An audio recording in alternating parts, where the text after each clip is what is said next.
In this lecture, we will discuss the law of combination of resistors when they are connected in parallel. What is parallel combination of resistors? This is resistor 1, this is resistor R2, and this connection is parallel combination of resistors, or each resistor is connected at common point. हा resistor इथे अजून एखादा असेल तर तो इथे अजून एखादा असेल तर इथे R1 R2 R3 R4 पहा, चारही रेजिस्टर्स एका कॉमन पॉइंटला अटॅच केले आहेत, जॉईन केले आहेत. या कॉम्बिनेशनला आपण म्हणतो पॅरलल कॉम्बिनेशन. आणि इथे असेल supply, that is battery supply. Positive terminal, negative terminal, बॅटरीचं पोटेन्शियल V व्होल्ट असेल तर या साईडला काय असेल V व्होल्ट, या साईडला काय असेल 0 व्होल्ट. तर पहा, ज्यावेळेस आपण रेजिस्टर्स एकमेकांना पॅरलल कॉम्बिनेशनमध्ये किंवा सिरीज कॉम्बिनेशनमध्ये आपण जॉईन करतो, त्यांचा जो इक्विव्हॅलंट रेजिस्टन्स असतो त्याला आपण कोणत्या कोणत्या नावाने ओळखतो? कंबाईन रेजिस्टन्स और इक्विव्हॅलंट रेजिस्टन्स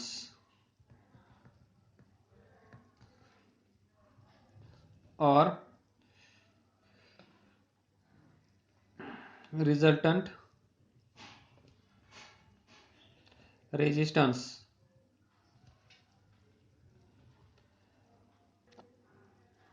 या सर्वांचा अर्थ एकच असेल. हे सर्व रेजिस्टर्स एकमेकांना ॲड करून जो एक फायनल रेजिस्टर आपल्याला भेटेल, हा याचा जो रेजिस्टन्स असेल त्याला आपण म्हणतो R इक्विव्हॅलंट किंवा कंबाईन रेजिस्टन्स किंवा resultant resistance of this combination, corresponding combination.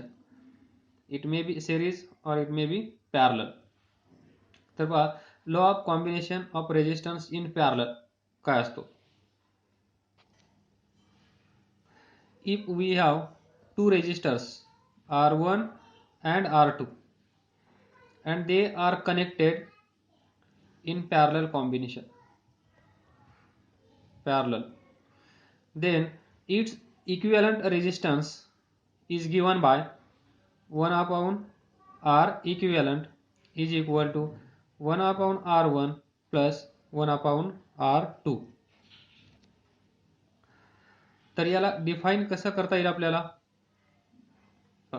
Reciprocal of combine resistance और reciprocal of equivalent resistance of number of resistances connected in parallel is equal to sum of, ही काय आहे?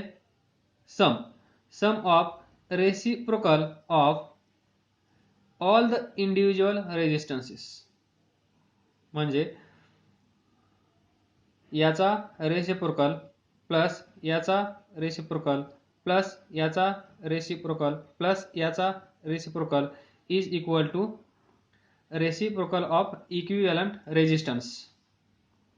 That is the reciprocal of combine resistance of number of resistances connected in parallel is equal to sum of reciprocal of all the individual resistances available in circuit. इथे 4 आहेत, तर याला कसं लिहिता येईल? R3 R4. अजून 5वा असेल तर dash dash dash dash 1 upon RN. This is the law of combination of resistances when they connected in parallel. Now suppose R1 is equal to 6 ohm and R2 is equal to 3 ohm. What will be its equivalent resistance? म्हणजे हे दोन वेगवेगळे resistance वापरण्याऐवजी आपण काय करणार, या दोघांचा इक्विव्हॅलंट रेजिस्टन्स असणारा एकच वापरणार. त्याच्यासाठी आपण याचा वापर करत असतो. तर by using this law we can write R equivalent is equal to sum of its reciprocal individual reciprocal, हा पहिला असेल त्याचा रेसिप्रोकल प्लस याचा रेसिप्रोकल आणि यांची सम. तर किती येईल हे? 18 3 plus 6 is equal to 9 divided by 18, that is 1/2 R equivalent. So R equivalent is 2 ohm. Now see magic. Comparison. R equivalent. See, we have considered 6 ohm and 3 ohm connected in parallel. 6 ohm, then this 3 ohm here battery. तर या दोघांचा equivalent resistance किती असेल? किती आला? 2. Now compare 2 is less than 6 and 2 is less than 3. Now please note here, हा जो equivalent resistance आहे पॅरलल मध्ये जो आपल्याला भेटणार दॅट इज 2, हा नेहमी जे रेजिस्टर्स असतील इंडिव्हिज्युअल त्यांच्यापैकी जो लहान असेल, पहा 6 आणि 3 यांच्यामध्ये लहान कोण आहे? 3. तर या 3 पेक्षा लहान इक्विव्हॅलंट रेजिस्टन्स येत असतो. पहा, एक आहे आपल्याकडे 6, दुसरा आहे 3 आणि इक्विव्हॅलंट आहे 2. तर 2 हा या दोघांपैकी जो छोटा आहे त्याच्यापेक्षा लहान येत असतो. ही आहे याची खासियत. That is when number of resistances are connected in parallel, म्हणजेच like this number of, then their combined resistance is always less than smallest individual resistance. always less than smallest, या दोघांपैकी स्मॉलेस्ट कोण आहे? 3. या 3 पेक्षा त्याचा इक्विव्हॅलंट रेजिस्टन्स कसा असला पाहिजे? कसा असणार? always less than smallest individual resistance. This is most important point in this parallel combination. Now see next discussion. This discussion is very helpful for us to derive this law. Now see, this is R1 and this is R2, this is R3. Parallel combination म्हणजे हे सर्व एका common पॉइंटला असतील या साईडला, हे सर्व या साईडला एका कॉमन पॉइंटला असतील आणि यांच्या अक्रॉस आपण काय करतो? बॅटरी सप्लाय करतो.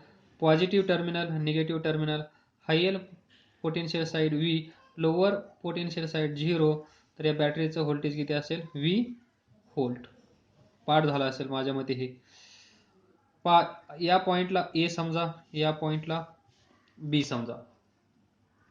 इथून करंट निघेल, इथे करंट येईल, तोच करंट इथे येईल.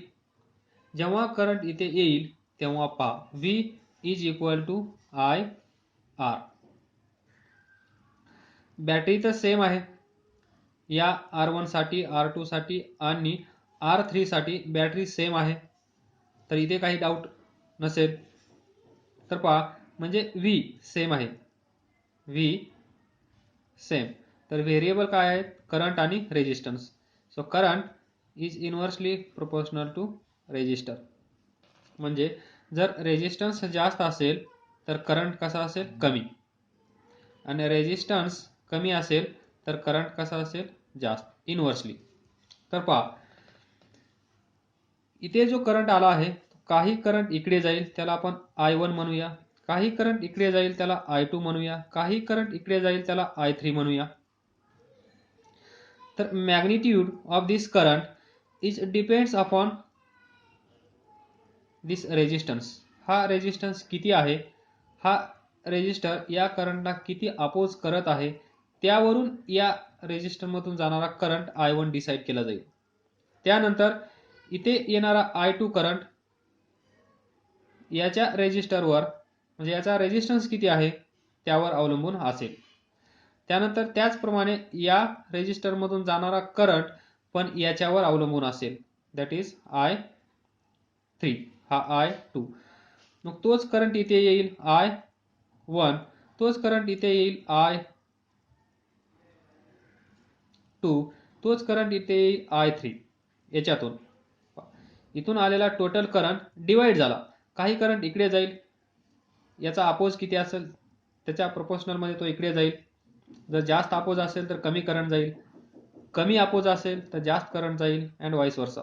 त्याप्रमाणे या प्रत्येक रेजिस्टर मधून काहीतरी करंट जाईल. इथे आलेला टोटल करंट या पॉइंटला जंक्शन पॉइंटला डिवाइड होईल. तो डिवाइड झालेला करंट परत I1 इथे असेल, I2 इथे असेल, I3 इथे असेल. परत पहा सर्व टोटल करंट्स इकडून काय येईल I1, इकडून येईल I2, इकडून येईल I3 आणि सर्व टोटल करंट्स इथे येऊन काय होतील एकत्र येतील आणि ते परत ते काय होतील I1 plus I2 plus I3 is equal to I1 आणि तोच करंट बॅटरीमध्ये चालला जाईल. जो करंट इथून निघाला तोच करंट परत फायनली इथे आला पाहिजे. तर याच्यामध्ये पहा हे झालं करंट डिस्ट्रीब्यूशन. म्हणजे आपण काय लिहू शकतो, total current I is equal to I1 plus I2 plus I3. Please note this most important point in parallel combination. Now next important point, see V volt इथून आला इथे आला, तर या पॉइंटला व्होल्टेज किती असेल, पोटेन्शियल किती असेल, potential at point A, potential at point A किती असेल VA. आणि ते किती असलं पाहिजे, हा पॉइंट या बॅटरीच्या कुठल्या टर्मिनलला जोडण्यात आला आहे, हायर पोटेन्शियल साईडला. म्हणजे हायर पोटेन्शियल साईडला